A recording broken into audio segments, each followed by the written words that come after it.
Haleluya. Shalom saudara yang dikasih dalam Tuhan, puji Tuhan.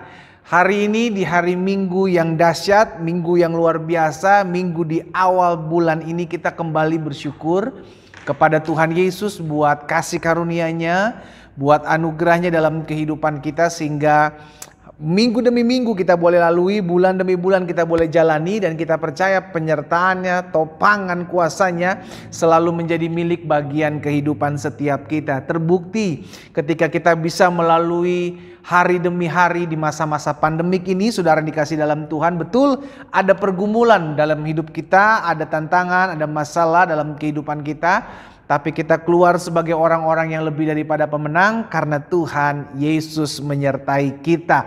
Puji Tuhan. Nah saudara dikasih dalam Tuhan, kita mau siapkan hati kita pada hari Minggu dalam ibadah raya Minggu lawatan Tuhan.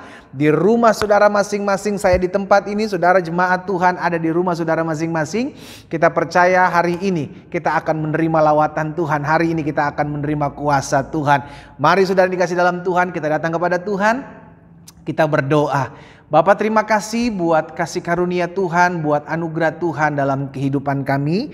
Kami mengucap syukur karena hidup kami ada oleh karena kasih karunia, oleh karena anugerah, oleh karena pemeliharaan Tuhan yang ajaib. Dan kami mengucap syukur sebab hari ini kembali kami boleh dipercayakan untuk beribadah dalam ibadah raya Minggu lawatan Tuhan di rumah kami masing-masing. Sehingga betul kami belum berkumpul di dalam gereja, betul kami belum bersatu di dalam sebuah gereja yang nantinya akan ibadah onsite, tapi kami berkumpul di rumah kami masing-masing, suami, istri, anak-anak, orang tua. Kami bersatu hati mau memuji, menyembah Tuhan dalam ibadah raya Minggu ini. Karena itu kami berdoa biar roh Allah sendiri hadir di rumah kami masing-masing, memberikan kekuatan, memberikan penghiburan, memberikan pengharapan buat setiap kami. Hamba berdoa dan mentahbiskan ibadah raya Minggu lawatan Allah di rumah kami masing-masing, di dalam nama Bapa, Anak dan Roh Kudus, di dalam nama Tuhan Yesus Kristus kami berdoa. Mari umat Tuhan kita angkat doa Bapa kami bersama-sama. Bapa kami yang di sorga, dikuduskanlah namamu, datanglah kerajaan-Mu, jadilah kehendak-Mu di bumi ini seperti di sorga.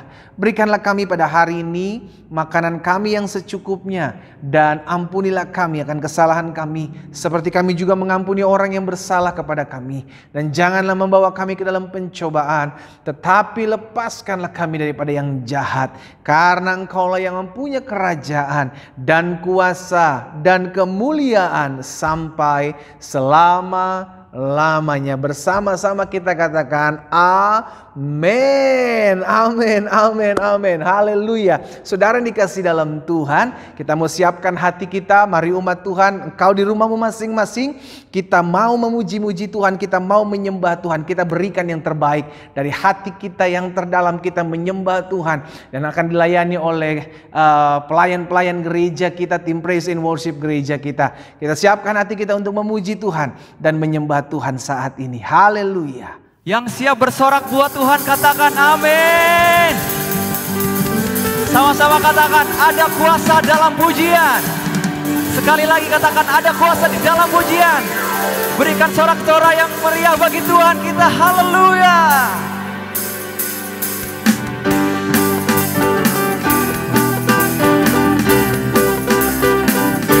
Kita percaya Tuhan Allah kita bertahta atas umat-umatnya, amin. Mari kita sorakan Tuhan Allah kita bertahta. Tuhan Allah kita bertahta di atas pujian umatnya. Tuhan Allah kita bertahta di atas pujian umatnya.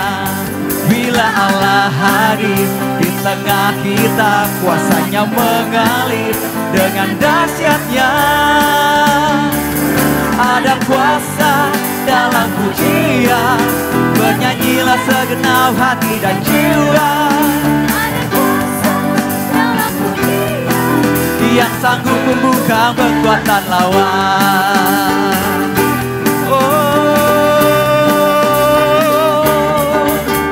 Tuhan Allah kita bertahta, amin.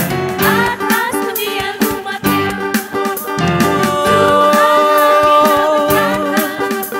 Di atas pujian kepastian bila Allah hadir. Kuasanya mengalir dengan dahsyatnya. Ada kuasa dalam pujian, bernyanyilah segenap hati dan jiwa.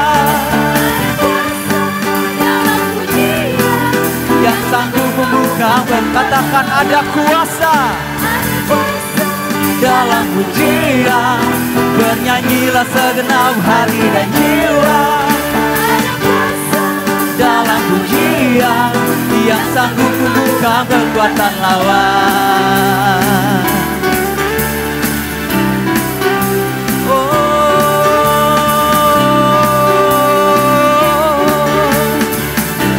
Dengan imanmu katakan bila Allah hadir, bila Allah hadir di tengah kita, kuasanya mengalir. Bila Allah hadir di tengah kita, kuasanya mengalir dengan dahsyatnya. Ada kuasa dalam pujian, bernyanyilah segenap hati dan jiwa. Sebab ada kuasa dalam pujian. Katakan sebab ada kuasa dalam pujian. Sebab ada kuasa dalam pujian, yang sanggup membungkam kekuatan lawan. Yang sanggup membungkam kekuatan lawan. Yang sanggup membungkam kekuatan lawan. Berikan tepuk tangan yang meriahnya bagi Yesus. Haleluya. Terima kasih Bapak, terima kasih Roh Kudus untuk hari ini. Kami siap mendengarkan firman-Mu Tuhan. Pakai hamba-Mu yang akan memberitakan. Biar apapun yang kami dengar itu hanya untuk menyenangkan hati Tuhan. Terima kasih Bapak, terima kasih Roh Kudus. Haleluya.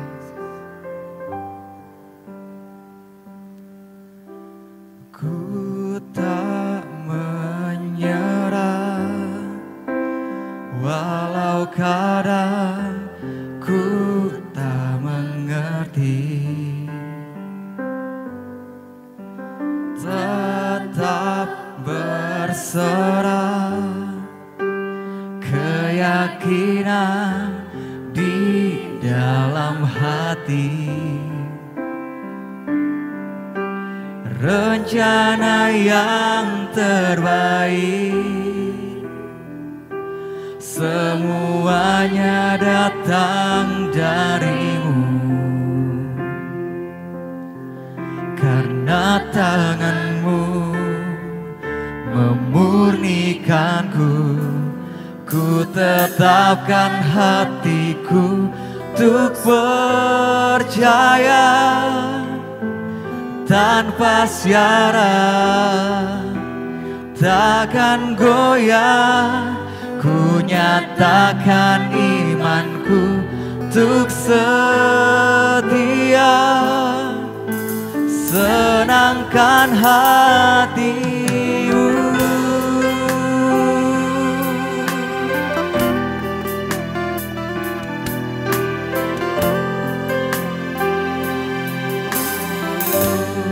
Ku tak menyerah, ku tak menyerah, walau kadang ku tak mengerti.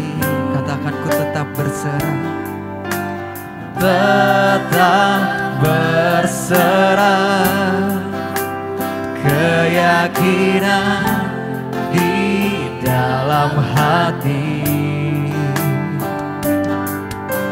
Rencana yang terbaik semuanya datang darimu.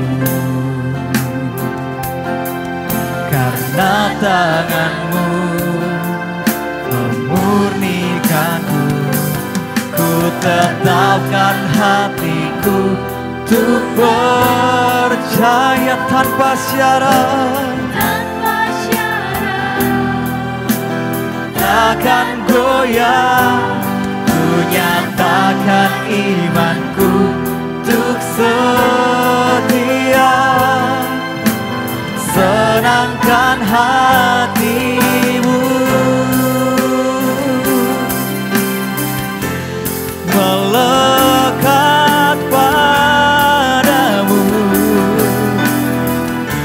selalu ada di hatimu, melekat padamu.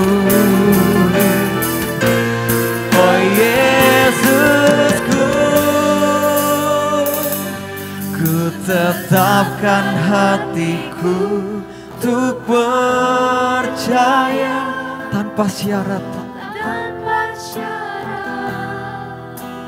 takkan goyah. Ku nyatakan imanku untuk setia. Senangkan hatimu ya Tuhan, ku tetapkan hatiku untuk percaya.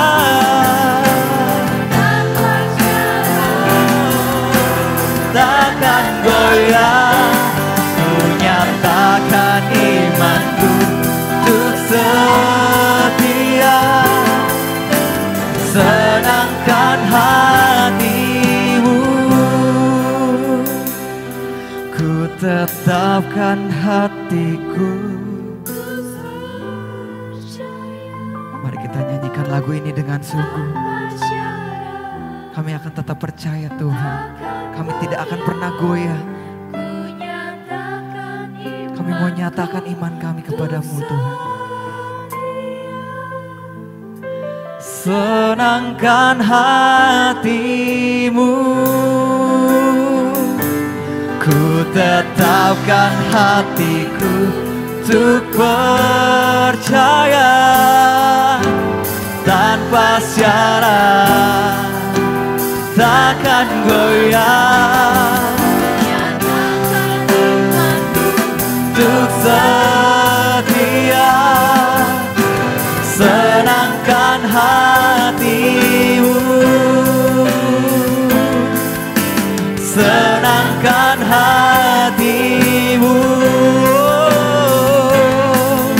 senangkan hatimu.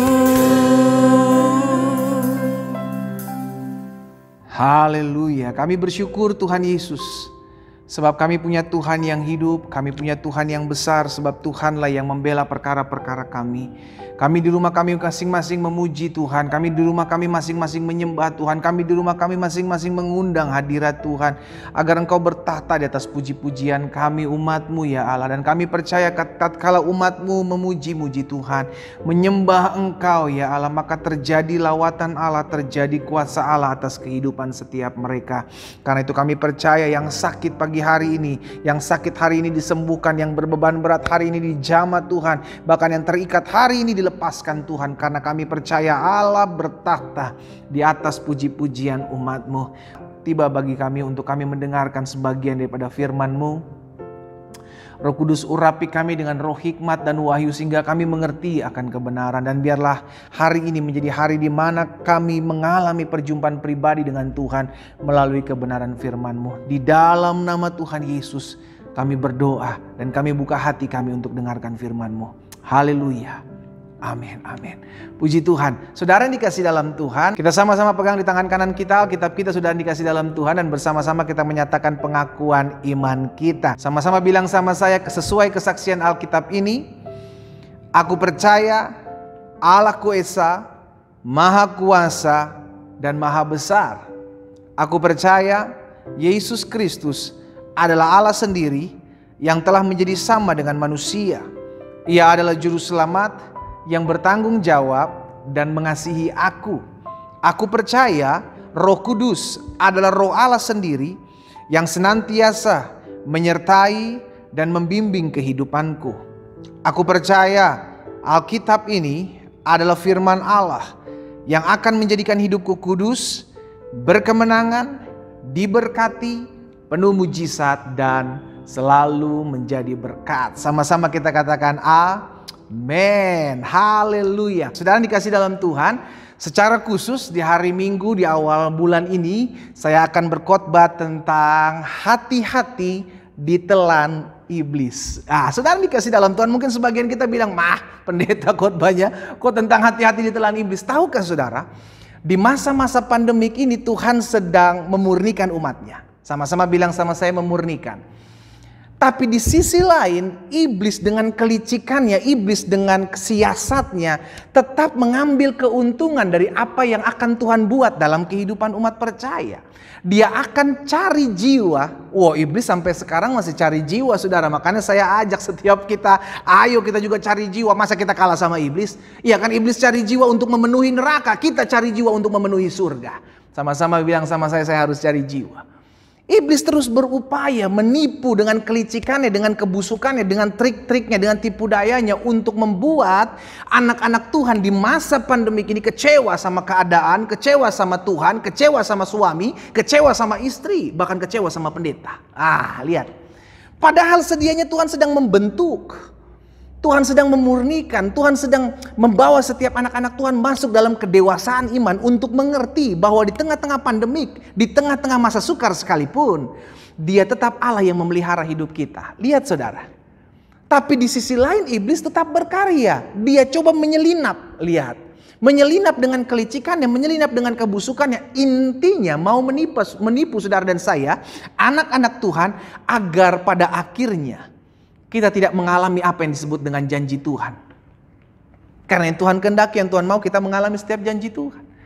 Iblis dengan kelicikannya, iblis dengan kebusukannya akan memakan kita. Makanya kita akan pelajari hari ini, saudara dikasih dalam Tuhan, jangan sampai kita dimakan oleh iblis.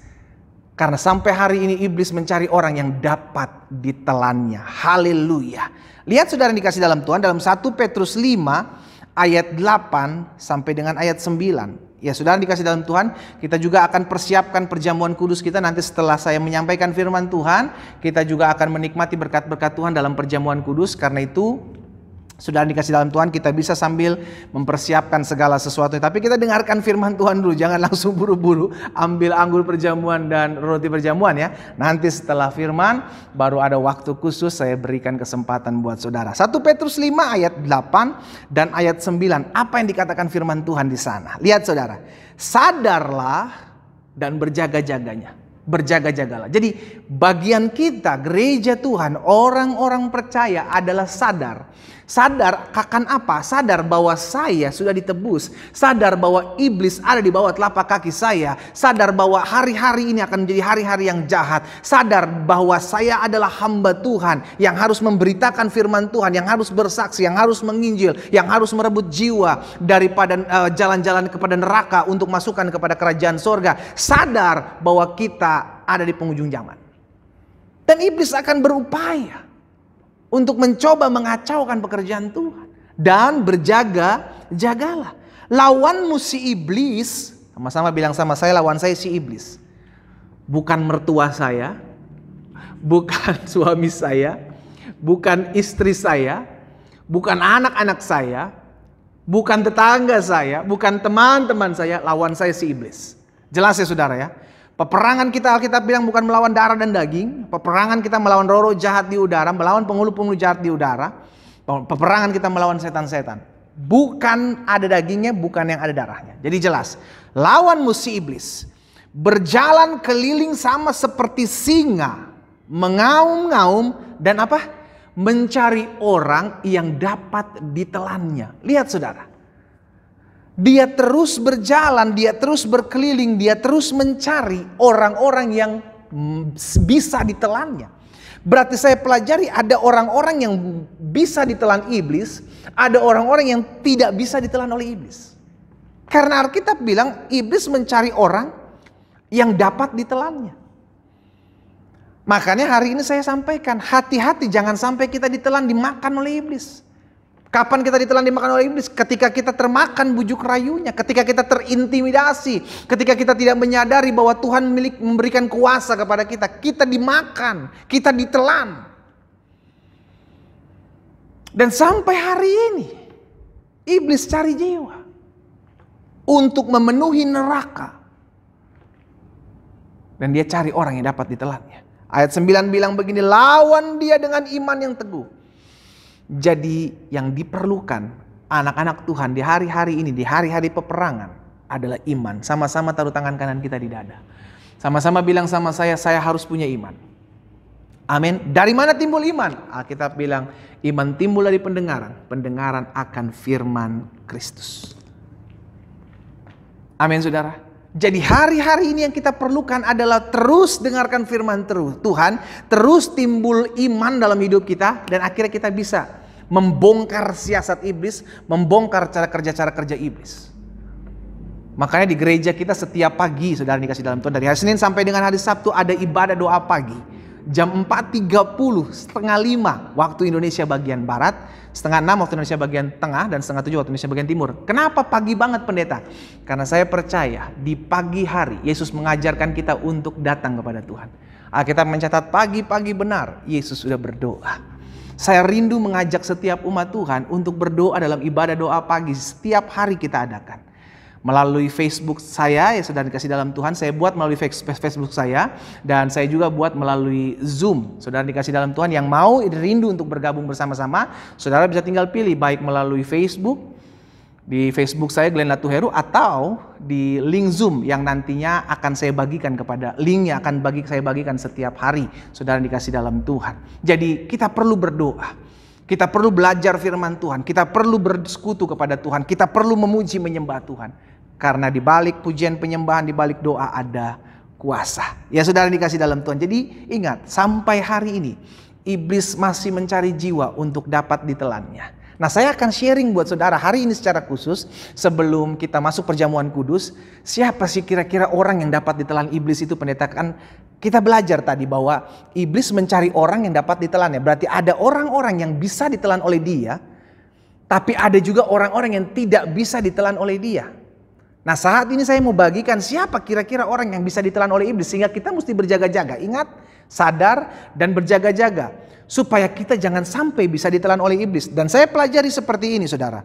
Siapa orang yang dapat ditelan dimakan oleh iblis? Yang pertama dengar baik. Orang yang bisa ditelan oleh iblis, orang yang bisa dimakan oleh iblis adalah orang yang tidak menyadari. Yang pertama, orang yang tidak menyadari bahwa iblis sudah ditaklukkan. Nah, iblis dikatakan Alkitab seperti singa yang mengaum-ngaum, tapi dia sudah ompong. Singanya tidak lagi memiliki gigi taring, singanya tidak bisa menggigit orang percaya lagi. Kenapa? Karena dia sudah dikalahkan ketika Yesus di atas kayu salib. Jelas. Sehingga akhirnya kita mengerti, harusnya saya harus sadar bahwa iblis ada di bawah telapak kaki saya. Posisi iblis ada di bawah telapak kaki orang percaya. Maksudnya apa? Dia sudah ditaklukkan. Sama-sama bilang sama saya berkuasa atas iblis. Jangan sampai justru dia yang menguasai kita, menguasai pikiran kita dengan menaruh pikiran-pikiran yang berzina, pikiran-pikiran cabul, pikiran-pikiran yang merusak. Dia menguasai hati kita, menaruh dengan hati yang penuh dengan kebencian, hati yang penuh dengan kedendaman, hati yang penuh dengan iri hati. Dia taruh dalam hati kita. Padahal letaknya dia seharusnya adalah di bawah telapak kaki saudara dan saya. Roma 16 ayat 20. Apa yang firman Tuhan katakan di sana? Semoga Allah, sumber damai sejahtera, segera akan menghancurkan iblis. Di mana saudara? Di bawah kakimu. Lihat, tempatnya di bawah kaki. Maksudnya apa? Dia sudah ditaklukkan. Tapi ingat saudara, dia seringkali naik-naik ke telingamu dan mulai membisikkan, mengintimidasimu bahwa engkau tidak bisa disembuhkan, bahwa mujizat tidak akan pernah bisa terjadi. Dia mulai naik-naik ke telingamu dan membisikkan, lihat suamimu selingkuh, lihat istrimu selingkuh, hancurkan hidupmu. Saudara yang dikasih dalam Tuhan, itu yang dia buat sampai hari ini. Itulah yang saya bilang, akhirnya orang ini dia ditelan oleh iblis oleh karena apa? Dia tidak menyadari.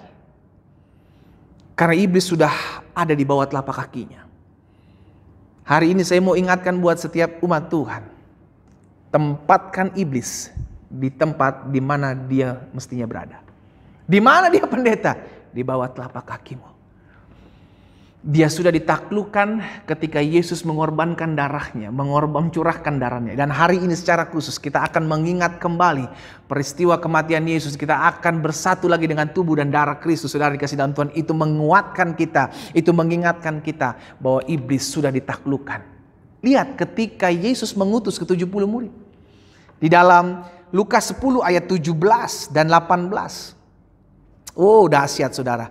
Lukas 10 ayat 17-18 bilang begini. Kemudian ke-70 murid itu kembali dengan gembira dan berkata apa? Tuhan, juga setan-setan takluk kepada kami demi namamu. Demi nama Yesus. Jadi ingat saudara, engkau punya kuasa di dalam nama Yesus. Hari ini saya ajak saudara untuk mendeklarasikan bahwa engkau punya kuasa oleh karena nama Yesus. Menebusmu, menyelamatkanmu, mati buat hidupmu. Oleh karena namamu setan-setan takluk. Lihat saudara ya. Jadi ke-70 murid ini kembali dengan gembira dan Tuhan juga setan-setan takluk kepada kami demi namamu. 18. Yesus bilang begini. Lalu kata Yesus kepada mereka, aku melihat iblis jatuh seperti kilat dari langit. Oh haleluya. Itu yang menjadi kebanggaan kita. Yang pertama, siapa orang yang dapat ditelan iblis? Orang yang dapat ditelan iblis adalah orang yang tidak menyadari bahwa apa? Bahwa dia punya kuasa. Orang yang dapat ditelan iblis adalah orang yang tidak menyadari bahwa dia punya kuasa di dalam nama Yesus. Sama-sama taruh tangan kanan kita di dada. Sama-sama bilang sama saya punya kuasa di dalam nama Yesus. Amin saudara. Yang kedua, saudara dikasih dalam Tuhan, siapa orang yang dapat ditelan atau dimakan oleh iblis? Yang kedua, Alkitab mencatat orang yang dapat ditelan oleh iblis, orang yang dapat dimakan oleh iblis, orang yang dapat ditipu oleh iblis adalah orang yang masih menyimpan kedendaman dan kebencian dalam hatinya. Hati-hati saudara dikasih dalam Tuhan. Mungkin kau bilang, tapi pendeta saya sudah terima Yesus sebagai Tuhan dan Juru Selamat. Mungkin kau pendeta, tapi saya sudah melayani Tuhan pendeta. Tapi saya sudah sebagai seorang hamba Tuhan, saya sudah melayani Tuhan. Gak peduli apa statusmu. Tapi selama kita masih menyimpan dendam, selama kita masih menyimpan akar pahit, selama kita masih menyimpan kebencian, maka saudara dikasih dalam Tuhan, itu adalah santapan empuk si iblis. Kenapa? Karena hatimu adalah sumber kehidupan. Jelas Amsal mengatakan jagalah hatimu dengan segala kewaspadaan. Sebab dari sana terpancar apa? Kehidupan. Amin saudara. Dari hati terpancar kehidupan. Kalau hati kita penuh dengan kebencian, hati kita penuh dengan sakit hati, kekecewaan, luka batin, dan kita belum bisa mengampuni, saudara dikasih dalam Tuhan, Alkitab jelas katakan, orang yang membenci saudaranya ialah seorang pembunuh. Dan tidak ada seorang pembunuh yang memiliki hidup yang kekal sekalipun engkau sudah menerima Yesus sebagai Tuhan dan Juru Selamat. Tapi kalau hati kita masih dipenuhi dengan kebencian, kedendaman, sakit hati, saudara dikasih dalam Tuhan, kita gak akan pernah melihat hidup kita dipulihkan oleh Tuhan. Kita hanya akan menjadi makanannya iblis, bulan-bulanannya iblis, dipermainkan dengan iblis. Karena kita buka celah. Hati sumber kehidupan. Kalau hati kita masih dipenuhi dengan sakit hati oleh karena perkataan orang kepada kita, iri hati, kedendaman, kebencian, kedengkian, maka dia akan mudah menghancurkan hidup kita. Saudara lihat dalam kehidupan Saul. Dalam 1 Samuel pasal 18 ayat 8 sampai dengan ayat 10. Apa dikatakan firman Tuhan di sana? Lalu bangkitlah amarah Saul dengan sangat, dan perkataan itu menyebalkan hatinya. Perkataan apa? Perkataan perempuan-perempuan yang memuji-muji mereka pada saat mereka selesai berperang. Saul mengalahkan beribu-ribu, tapi Daud berlaksa-laksa. Mulai dari hari itu, Saul sakit hati sama perkataan. Padahal Daud tidak buat apa-apa. Tapi Saul sakit hati sama Daud, sudah dikasih dalam Tuhan. Lihat, lalu bangkitlah amarah Saul dengan sangat. Saul sangat marah dan perkataan itu menyebalkan hatinya. Sebab pikirnya kepada Daud diperhitungkan mereka berlaksa-laksa. Tetapi kepadaku diperhitungkan beribu-ribu. Akhir-akhir jabatan raja itu jatuh padanya. Ayatnya yang ke-9. Sejak hari itu. Sejak kapan? Sejak Saul menaruh kebencian. Saul sakit hati. Sejak Saul iri hati dengan perkataan perempuan-perempuan yang bernyanyi itu. Maka sejak hari itu Alkitab bilang, Saul selalu dengki, marah, emosi, sakit hati, kecewa kepada Daud. Lucu ya saudara ya. Yang ngomong siapa? Terus dia sakit hati kepada siapa? Lihat liciknya iblis. Padahal perempuan-perempuan ini tidak bermaksud menghina Saul. Daud pun tidak berbuat apa-apa kepada Saul. Tapi memang mentalitas Saul, hatinya, saudara dikasih dalam Tuhan, tidak dijaga. Sehingga akhirnya dia mengizinkan amarah, dia mengizinkan emosi, dia mengizinkan kuasa-kuasa yang ada di luar menguasai hatinya. Selalu saya bilang begini, kita nggak bisa menjaga mulut orang untuk ngomong sesuatu kepada kita. Kita nggak bisa ngejaga mulut orang untuk menyakiti hati kita. Tapi kita bisa jaga hati kita untuk tidak kecewa, untuk tidak sakit hati, untuk tidak apa? Marah. Akhirnya dampaknya apa di ayat ke-10, saudara? Keesokan harinya, jadi lihat, dimulai dari Daud dengki sama Saul, Saul dengki sama Daud, Saul kecewa sama Daud, Saul marah sama Daud. Akhirnya mulai dari saat itu Alkitab bilang keesokan harinya roh jahat yang daripada Allah itu berkuasa atas Saul, sehingga ia kerasukan di tengah-tengah rumah, sedang Daud main kecapi seperti sehari-hari. Lihat, mulai dari saat itu roh jahat berkuasa atas hidupnya. Siapa orang yang bisa ditelan iblis? Yang kedua, orang yang masih menyimpan dendam, masih menyimpan sakit hati, masih menyimpan kekecewaan dalam hati dan hidupnya. Siapapun engkau hari ini yang mendengarkan firman Tuhan, kalau engkau masih menyimpan sakit hati, engkau masih menyimpan sakit hati, engkau masih menyimpan dendam kepada suamimu, kepada istrimu, kepada anak-anakmu, kepada orang tuamu, kepada mertua dan menantumu, hari ini saya ajak setiap kita, lepaskan pengampunan. Karena pengampunan selalu menguntungkan kehidupan kita. Pengampunan selalu berdampak yang baik buat kehidupan kita. Dan kebencian, kedendaman, sakit hati, kecewa, akar pahit hanya akan menghancurkan hidup kita. Kita akan menjadi bulanan-bulanannya si iblis untuk menghancurkan hidup kita. Jadi yang pertama sudah dikasih dalam Tuhan, siapa orang yang bisa ditelan oleh iblis, siapa orang yang bisa dimakan oleh iblis, kita harus berhati-hati. Orang yang bisa ditelan dimakan oleh iblis adalah orang yang tidak menyadari bahwa iblis sudah ditaklukkan dalam hidup kita. Pada saat Yesus menebus hidup kita, Yesus mati di atas kayu salib, maka iblis ada di bawah telapak kaki orang percaya. Jangan biarkan dia naik-naik ke telingamu, membisikkan engkau untuk menakut-nakuti engkau, mengintimidasi engkau. Jangan biarkan dia naik dalam pikiranmu, akhirnya membuat pikiran kita pikiran yang tidak berkenan kepada Tuhan. Jangan biarkan dia naik-naik dalam hatimu untuk menaruh kebencian, kedendaman. Karena itu tempatkan dia sebagaimana di tempat di mana dia berada, di bawah telapak kaki orang percaya. Dia sudah ditaklukkan. Yang kedua, siapa orang yang bisa dimakan, ditaklukkan, bisa diintimidasi, yang bisa ditelan oleh iblis? Orang yang masih menyimpan dendam dan kebencian dalam hatinya. Ingat, saudara dikasih dalam Tuhan, jagalah hatimu dengan segala kewaspadaan. Sebab dari sanalah terpancar kehidupan. Kita mau menjaga hati kita. Apapun yang orang bicarakan tentang kita, apapun yang orang buat tentang kita, kita nggak bisa kendalikan mereka. Tapi yang bisa kita kendalikan adalah hati kita. Agar tetap terus memiliki hati yang bersyukur. Karena kita tahu manusia boleh mereka-rekakan yang jahat, tapi Allah mereka-rekakan semuanya untuk mendatangkan kebaikan. Yang ketiga, siapa orang yang dapat ditelan oleh iblis? Yang saya pelajari, orang yang dapat ditelan iblis adalah orang yang mengizinkan, memberikan persetujuan kepada iblis untuk apa? Untuk bermain-main dalam pikirannya. Lihat saudara, pikiran kita adalah pusat peperangan. Kalau kita mengizinkan iblis bermain-main dalam pikiran kita, kita mulai mengentertain, kita mulai menikmati apa yang iblis taruh dalam pikiran kita, maka Alkitab katakan engkau akan mulai membuahi apa yang kau pikirkan. Dan ketika keinginan itu mulai dibuahi, maka itu akan menjadi dosa. Dan dosa yang matang akan melahirkan maut. Jadi saudara dikasih dalam Tuhan, hati-hati. Jangan sampai dia naik ke pikiranmu dan dia mulai bermain-main dalam pikiranmu. Itu yang akan membuat setiap anak-anak Tuhan mulai terjebak dalam permainan licik iblis.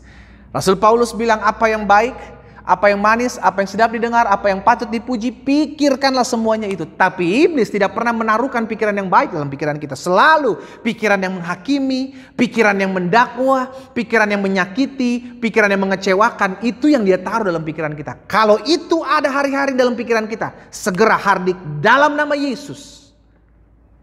Alkitab bilang, usir dia dalam nama Yesus, maka ia lari daripadamu. Jadi orang yang dapat ditelan iblis yang ketiga saya pelajari adalah orang yang membiarkan iblis bermain-main dalam pikirannya. Hari ini kalau dia sudah mulai memainkan pikiranmu dengan menaruhkan pikiran-pikiran yang tidak berkenan, menaruhkan pikiran-pikiran yang penuhi dengan ketakutan, mulai lawan dia, hardik dia. Yakobus 4 ayat 7 bilang begini saudara, Karena itu, tunduklah kepada Allah, lihat, dan apa? Lawan. Sama-sama bilang sama saya, iblis harus dilawan. Jangan kita nikmati bisikan halusnya. Kalau bisikan itu ada dalam hidup kita, kita hardik dalam nama Yesus. Lawanlah iblis, maka ia akan lari daripadamu. Bagaimana dia bisa lari kalau kita menikmati? Bagaimana dia bisa lari kalau kita mengizinkan dia bermain-main dalam pikiran kita, dia bermain-main dalam hati kita? Bagaimana dia bisa lari? Karena Alkitab bilang dia akan lari ketika engkau apa? Ketika engkau melawan. Lawanlah iblis, Yakobus 4 ayat 7. Ia akan lari daripadamu. Bahkan Efesus 4 ayat 27 bilang begini. Jangan beri kesempatan kepada iblis. Nah lihat. Jangan membiarkan wadah hidup kita dikuasai iblis. Karena ketika kita buka celah, saudara dikasih dalam Tuhan, cara iblis masuk dalam hidup saudara dan saya, itu ketika membuka celah. Kalau Yesus masuk dalam hidup kita, dia minta izin, dia mengetuk. Alkitab bilang, barang siapa membukakan pintunya, maka aku akan masuk. Aku berdiri di muka pintu dan mengetuk. Barang siapa membukakan pintunya, aku akan masuk dan mendapati dia. Tapi iblis nggak pakai ketuk. Iblis ketika kita buka celah dikit, kita sakit hati, kita kecewa, kita kepahitan dengan orang kepada sesama kita, maka dia masuk. Itulah yang saya bilang tadi, dia mencari orang yang dapat ditelannya. Dan orang yang dapat ditelan yang pertama adalah orang yang tidak menyadari bahwa hidupnya punya kuasa. Dan kuasa itu sudah diberikan kepada saudara saya ketika kita menerima Yesus sebagai anak Tuhan dan Juru Selamat, kita menjadi anak-anaknya yang kepada kita diberikan kuasa untuk menaklukkan kuasa iblis. Iblis ada di bawah telapak kaki orang percaya. Yang kedua, orang yang dapat ditelannya adalah orang yang tidak menjaga hatinya, orang yang menyimpan dendam, menyimpan benci, menyimpan kebencian. Siapapun saudara hari ini, lepaskan itu. Karena kalau engkau masih tetap mempertahankan hati seperti itu, siap-siap, engkau akan selalu menjadi bahan permainan iblis. Engkau akan terus jatuh, terus terpuruk, semakin hari semakin hancur. Saya arahkan setiap kita untuk melepaskan pengampunan, melepaskan hati yang dipenuhi dengan kebencian, kedendaman. Maka Roh Kudus akan melawatmu. Dan yang ketiga, kita belajar siapa itu orang yang dapat ditelan iblis. Orang yang mengizinkan bahwa iblis main dalam pikiran kita. Hari ini kita mengerti, lawan dia dengan iman yang teguh. Hari ini kita mengerti, tunduk kepada Allah lawan iblis, maka dia akan lari daripadamu. Jangan beri kesempatan kepada iblis. Yang keempat, yang terakhir, kita akan siapkan hati kita nantinya akan menerima perjamuan kudus. Siapa orang yang dapat ditelan oleh iblis?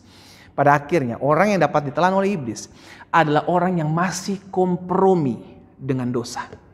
Nggak apa-apa lah pendeta, yang penting saya udah perpuluhan, yang penting saya udah rajin ibadah, yang penting saya udah rajin menyembah Tuhan, yang nggak apa-apa lah saya berzina sedikit-sedikit lah, yang nggak apa-apa lah pendeta saya tipu-tipu sedikit lah, yang nggak apa-apa lah pendeta kan nggak ada yang tahu lah, yang penting saya minta ampun lagi. Saudara dikasih dalam Tuhan, ketika kita mulai kompromi dengan dosa, sejatinya engkau sudah dipermainkan iblis. Engkau membuka hidupmu untuk dia mengacak-ngacak hidupanmu. Karena hidup kita ada ikatan perjanjian, saudara. Allah yang kita sembah adalah Allah yang mengikatkan dirinya dengan kita dengan sebuah perjanjian. Dan kapan perjanjian itu rusak? Ketika kita membatalkan secara sepihak. Dari pihak Allah, dia tetap mengikatkan diri dengan sebuah perjanjian. Tapi dari pihak kita yang seringkali membatalkan secara sepihak perjanjian itu. Dengan apa? Dengan tidak mengikuti perintah Tuhan. Dengan tidak mengikuti arahan-arahan Tuhan. Kita membatalkan perjanjian itu. Dan ini yang berbahaya. Ini permainan licik iblis. Dan iblis tahu kita gampang sekali dibujuk, kita gampang sekali dirayu. Sehingga akhirnya kita mulai kompromi. Ya nggak apa-apa lah, sekali-sekali saya juga masih manusia. Nggak luput dari kelemahan, nggak luput. Itu tipuan iblis, bos. Saudara lihat dalam 1 Yohanes 3 ayat 8. 1 Yohanes 3 ayat 8 bilang begini, barang siapa yang tetap berbuat dosa, lihat, engkau sudah tahu kebenaran, tapi engkau tetap melakukan itu. Apa dibilang? Engkau berasal dari iblis. Karena barang siapa yang tetap berbuat dosa, dia selalu dan tetap terus melakukan dosa. Dia berbuat dosa, dia berasal dari iblis. Sebab iblis berbuat dosa dari mulanya. Untuk inilah anak Allah menyatakan dirinya, yaitu supaya ia membinasakan perbuatan-perbuatan itu. Lihat saudara, kita sudah diselamatkan. Stop, jangan tinggal lagi dalam dosa, jangan kompromi lagi dalam dosa. Tapi sampai hari ini iblis terus mengintimidasi kita dengan memperkatakan gak apa-apa, engkau masih manusia kok. Normal, jatuh bangun gak apa-apa, minta ampun lagi, Tuhan masih mengampunimu. Hati-hati, Allah tidak membiarkan dirinya dipermainkan. Apa yang ditabur seseorang, itu yang akan dituainya. Jadi yang keempat, kita belajar, saudara dikasih dalam Tuhan, siapa orang yang dapat ditelan oleh iblis? Orang yang masih kompromi dengan dosa. Dalam kekristenan no gray area. Tidak ada area abu-abu, yang ada hanyalah hitam dan putih. Ya, hendaklah engkau katakan ya. Tidak, hendaklah engkau katakan tidak. Selebihnya berasal daripada si jahat. Ayat terakhir dalam 2 Korintus 11 ayat 14. Apa yang firman Tuhan katakan? Hal itu tidak usah mengherankan. Sebab iblis pun menyamar seperti malaikat terang. Lihat saudara, iblis menyamar seperti malaikat. Kita pikir jalannya benar. Kita pikir ya wajarlah pendeta, saya sakit hati, saya dikecewakan. Wajarlah, saya masih manusia. Kita pikir itu benar. Tapi sejatinya engkau sudah masuk jebakan iblis. Dengan menaruh kebencian dalam hatimu. Dengan menaruh kepahitan dalam hatimu. Dan engkau tidak akan pernah melihat kasih karunia Tuhan dalam hidupmu. Kenapa? Karena engkau masih menyimpan apa? Kebencian, kedendaman, sakit hati. Hati-hati, iblis ada di sekeliling kita. Hati-hati, dia terus mencari orang yang dapat ditelannya. Jangan sampai itu menjadi makanan kita, menjadi makanan empuk dia. Kita gak mau menjadi orang-orang yang dapat ditelan iblis. Karena itu kita mau berdiri dengan iman. Kita tidak lagi mau kompromi dengan dosa. Kita tidak lagi mau mengizinkan dia main-main dalam pikiran kita. Kita tidak lagi mau mengizinkan dia main-main dalam hati kita.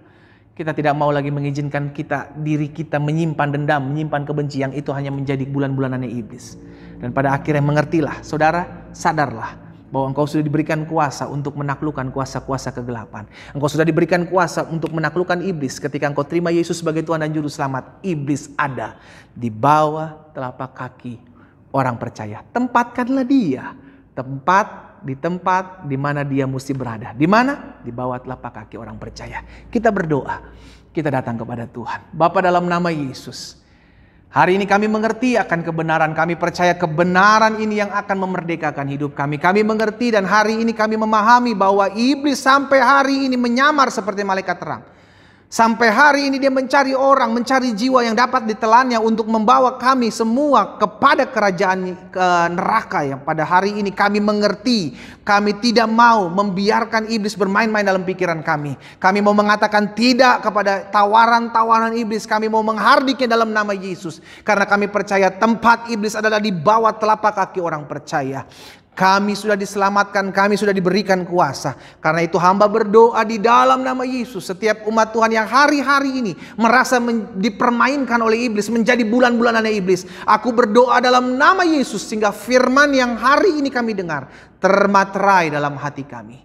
Langkah hidup kami semakin hari semakin mempermuliakan nama Tuhan. Bapa, apa yang kau taruh dalam hati hamba sudah hamba sampaikan. Hamba berdoa sehingga hidup kami semakin hari semakin mempermuliakan nama Tuhan. Hamba berdoa kami tidak lagi jadi orang-orang yang dapat ditelan oleh iblis, dapat dipermainkan oleh iblis. Karena kami sudah tahu kebenaran. Dan kebenaran ini yang memerdekakan hidup kami. Di dalam nama Tuhan Yesus Kristus kami berdoa. Haleluya. Amin. Amin. Amin. Puji Tuhan. Saudara dikasih dalam Tuhan, kita sudah mendengarkan firman Tuhan. Dan tiba saat yang indah juga buat setiap kita akan bersatu dengan tubuh dan darah Kristus. Karena itu saya mengajak setiap umat Tuhan di rumah saudara masing-masing, siapkan roti dan anggur kita masing-masing di rumah kita, ya kan? Keluarga berkumpul bersama-sama, kita akan menikmati perjamuan kudus, menikmati darah dan tubuh Kristus yang tertumpah dan terkoyak buat setiap kita. Karena itu saudara dikasih dalam Tuhan, mari siapkan roti, siapkan anggur, perjamuan kudus kita, dan kita akan menikmatinya bersama-sama. Haleluya. Puji Tuhan. Mari saudara dikasih dalam Tuhan, saya ajak setiap kita untuk memegang anggur dan roti kita dengarkan firman Tuhan bersama-sama, dan nanti kita akan berdoa bersama-sama. Bukankah cawan pengucapan syukur yang atasnya kita ucapkan syukur adalah persekutuan dengan darah Kristus, dan bukankah roti yang kita pecah-pecahkan adalah persekutuan dengan tubuh Kristus? Jika kita percaya, katakan amin. Kita pegang roti di tangan kanan kita dengarkan firman Tuhan, setelah itu kita akan berdoa bersama-sama. Sebab apa yang telah kuteruskan kepadamu telah aku terima dari Tuhan, yaitu bahwa Tuhan Yesus pada malam waktu ia diserahkan, ia mengambil roti dan sesudah itu ia mengucap syukur atasnya. Ia memecah-mecahkannya dan berkata, inilah tubuhku yang diserahkan bagi kamu. Perbuatlah ini menjadi peringatan akan aku. Kita angkat roti tinggi di atas kepala kita dan bersama-sama dengan iman kita berdoa. Terima kasih Tuhan Yesus untuk tubuh Kristus yang terpecah, yang memberikanku kepastian hidup kekal di sorga, yang menyempurnakan tubuh, jiwa dan roh, yang menjadikanku warga kerajaan Allah, yang berhak untuk menerima segala janji dan berkat-berkat Allah. Terima kasih Tuhan Yesus, karena melalui tubuh Kristus yang terpecah mengubah sifat dan karakterku, sehingga hidupku dibaharui, hatiku dibaharui, pikiranku dibaharui, perkataanku dibaharui, keluarga dan masa depanku dibaharui. Terima kasih Tuhan Yesus, karena melalui tubuh Kristus yang terpecah, penyakitku sudah disembuhkan. Aku tidak akan terkena kanker, aku tidak akan terkena tumor, aku tidak akan sakit leukemia, aku tidak akan sakit pendarahan, aku tidak akan sakit stroke, aku tidak akan dirawat di ICU, aku tidak akan terbaring di ruang gawat darurat. Dengan imanku katakan, jantungku sehat, lambungku sehat, paru-paruku sehat, ginjalku sehat, leverku sehat, segala kelemahan tubuhku, segala sakit penyakit, segala kutuk penyakit dan segala penderitaanku sudah diselesaikan Tuhan Yesus di atas kayu salib. Terima kasih Tuhan Yesus, karena melalui tubuh Kristus yang terpecah, aku bebas dari segala malapetaka, mara bahaya, niat orang jahat dan kecelakaan. Terima kasih Tuhan Yesus. Mari makan dengan ucapan syukur. Inilah tubuh Kristus yang terpecah bagiku, dalam nama Tuhan Yesus.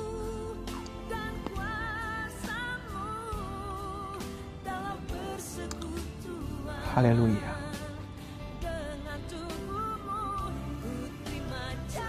Terima kasih buat tubuh yang terpecah ya Tuhan. Terima kasih. Kita pegang cawan di tangan kanan kita. Kita dengarkan firman Tuhan, setelah itu kita akan berdoa bersama-sama. Demikian juga ia mengambil cawan sesudah makan, lalu berkata, cawan ini adalah perjanjian baru yang dimeteraikan oleh darahku.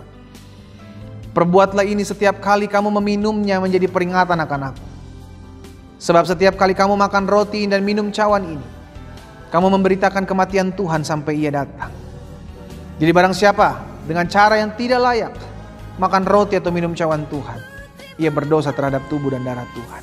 Kita angkat cawan perjanjian tinggi di atas kepala bersama-sama dengan iman. Kita berdoa. Terima kasih Tuhan Yesus buat darah Kristus yang tertumpah. Aku percaya melalui darah yang tertumpah, hidupku telah lunas dibayar. Aku bukan milik dunia, hidupku milik Kristus. Sehingga aku tidak berada dalam gelap, melainkan dalam terang yang ajaib bersama Kristus. Terima kasih Tuhan Yesus, karena melalui darah Kristus yang tertumpah, segala kuasa kegelapan sudah dihancurkan. Aku tidak bisa dihipnotis, aku tidak bisa disantet, aku tidak bisa terkena guna-guna. Hidupku dipagari, kuasa Tuhan Yesus menjagaiku, menjagai keluargaku, menjagai pekerjaanku, menjagai usahaku, menjagai seluruh gerak hidupku, menjagai pelayananku, menjagai seluruh keluarga dan masa depanku. Terima kasih Tuhan Yesus, karena melalui darah Kristus yang tertumpah, aku bebas dari segala kutuk dosa, kutuk penderitaan, kutuk keturunan, dan segala kutuk yang diucapkan orang lain kepadaku. Dengan iman ku katakan, hidupku berkelimpahan dan tidak akan kekurangan suatu apapun yang baik. Hidupku akan selalu mengalami terobosan dan akan meraih janji Tuhan dan berjalan dalam mujizat Tuhan, kemenangan, kuasa setiap hari. Terima kasih Tuhan Yesus, karena melalui darah Kristus yang tertumpah, hidupku sudah dipulihkan dan disempurnakan, sehingga layak menjadi warga kerajaan sorga. Terima kasih Tuhan Yesus. Mari minum dengan ucapan syukur. Di dalam nama Tuhan Yesus, inilah darah Kristus yang tertumpah bagiku. Dalam nama Yesus. Haleluya. Haleluya. Haleluya. Terima kasih buat tubuh yang terpecah. Terima kasih buat darah yang tertumpah, yang menyembuhkan kami, yang memulihkan kami. Oh, terima kasih Tuhan Yesus. Terima kasih Tuhan Yesus. Terima kasih. Terima kasih buat persekutuan yang indah, buat persekutuan yang manis. Terima kasih Tuhan Yesus. Hamba berdoa buat setiap umat Tuhan yang olehnya Tuhan anugerahkan, percayakan untuk berdoa, untuk bersama-sama dalam ibadah Raya Minggu lawatan Tuhan di rumah kami masing-masing, menerima persatuan dengan tubuh dan darah Kristus. Hari ini kami dijamah, dipulihkan Tuhan. Hari ini kami disembuhkan sebab tubuh yang terpecah, darah yang tertumpah. Itulah yang menjadi persekutuan indah bersama-sama dengan Tuhan kami. Hamba berdoa dalam nama Yesus sehingga yang lemah Allah kuatkan di rumah mereka, yang sakit Allah sembuhkan, yang berbeban berat diberikan kelegaan, bahkan yang memerlukan jalan keluar dalam nama Yesus bagi mereka ada jalan keluar. Terima kasih Bapa. Kami mengucap syukur. Terima kasih Tuhan Yesus. Di dalam nama Tuhan Yesus kami berdoa. Haleluya. Amin. Amin. Haleluya. Saudara yang dikasih dalam Tuhan, kita bersyukur di awal bulan ini kita boleh bersatu dengan tubuh dan darah Kristus, kita boleh beribadah kepada Tuhan, dan saat yang indah juga buat setiap kita untuk memberkati pekerjaan Tuhan. Dan saudara yang dikasih dalam Tuhan, nomor rekening gereja sudah ada di layar Bapak Ibu saudara yang dikasih dalam Tuhan.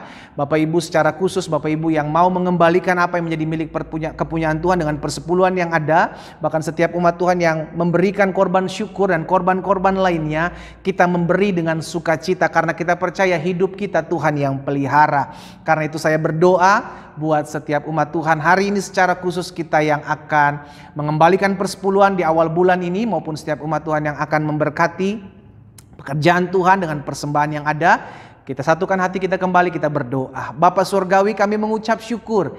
Di tengah-tengah ibadah ini kami mau datang kepada Tuhan dengan hati yang penuh dengan ucapan syukur. Dan kami datang kepada Tuhan dengan tidak tangan hampa. Kami membawa persembahan kami bawa korban-korban syukur kami kepada Tuhan. Karena kami tahu hidup kami dipelihara oleh tangan Tuhan yang kuat. Itu sebabnya ada umat-umat Tuhan yang secara khusus di awal bulan ini mereka akan mengembalikan persepuluhan yang ada dalam hidup mereka, dalam pekerjaan mereka, dalam usaha mereka.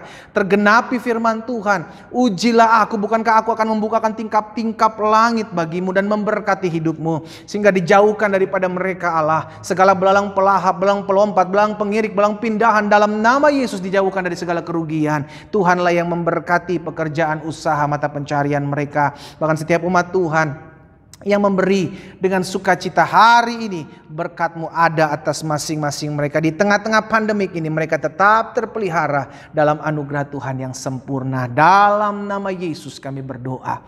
Haleluya. Amin, amin. Mari memberi dengan sukacita. Saudara yang dikasih dalam Tuhan, pada nomor rekening gereja sudah ada di layar Bapak Ibu. Dan sambil saudara memberi, saudara dikasih dalam Tuhan, ada beberapa informasi gereja kita. Yang pertama, saya membagikan kembali dan mengingatkan kembali bahwa setiap hari kita ada ibadah doa pagi jam 4.30 atau setengah 5 waktu Indonesia bagian Barat. Kita mau melatih hidup kita untuk belajar berdoa, belajar memulai hari bersama dengan firman Tuhan. Kita mau belajar untuk bangun pagi. Di saat pagi hari kita bangun, kita cari Tuhan melalui Facebook saya, saudara yang dikasih dalam Tuhan, Glenn Latuheru.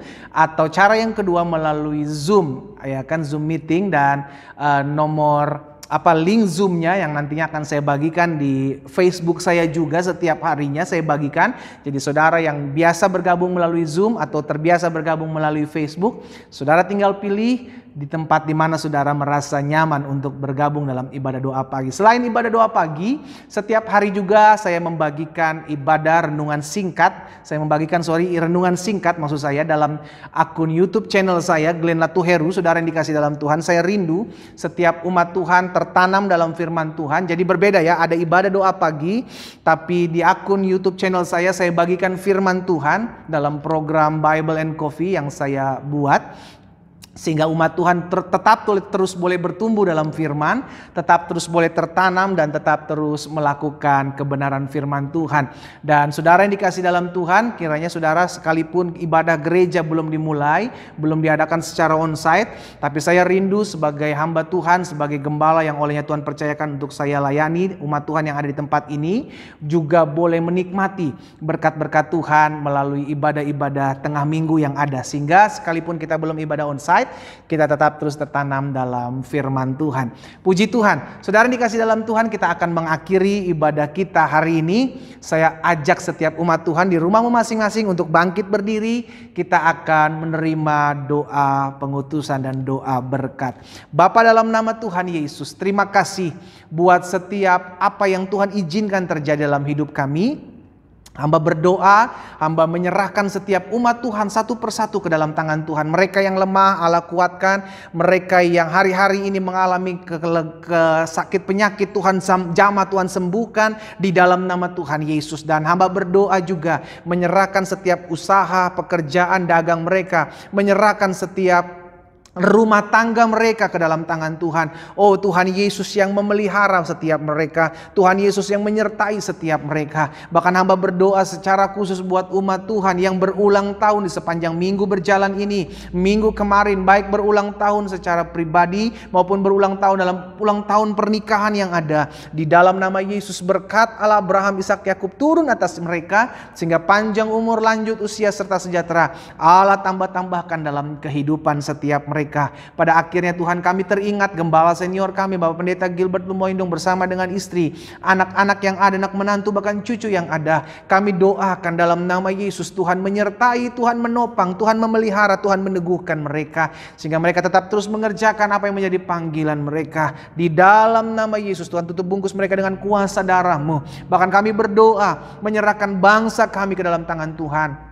Bangsa kami dijaga Tuhan, bangsa kami disertai Tuhan, bangsa kami dipagari Tuhan, sehingga pemimpin-pemimpin bangsa kami bekerja dengan takut dan gentar akan Tuhan. Bahkan kami berdoa biarlah kiranya pandemik atas bangsa kami, pandemik COVID ini boleh lalu ya Tuhan. Di dalam nama Tuhan Yesus kami berdoa. Terima kasih Bapa yang baik. Hamba juga berdoa buat gereja-gereja, mereka yang sudah beribadah secara onsite ataupun mereka yang masih beribadah secara online. Biar Tuhan berkat-Mu ada atas mereka. Bahkan hamba-hamba Tuhan terus ikatkan kami dalam tali kasih untuk saling mengasihi, saling menghargai satu dengan yang lain dalam kasih Tuhan. Pada akhirnya kami umat-Mu akan kembali dalam aktivitas kami. Kami bersyukur di hari Minggu di awal bulan ini kami boleh berjumpa dengan Tuhan melalui pujian penyembahan, melalui firman Tuhan, bahkan melalui perjamuan kudus. Biarlah kiranya anugerah Tuhan melingkupi setiap kami umat-Mu dan kami akan kembali dalam aktivitas kami. Karena itu umat yang dikasih dalam Tuhan, ingatlah, jangan biarkan dirimu dipermainkan oleh iblis dengan pikiran-pikiran tidak berkenan, dengan hati yang jahat,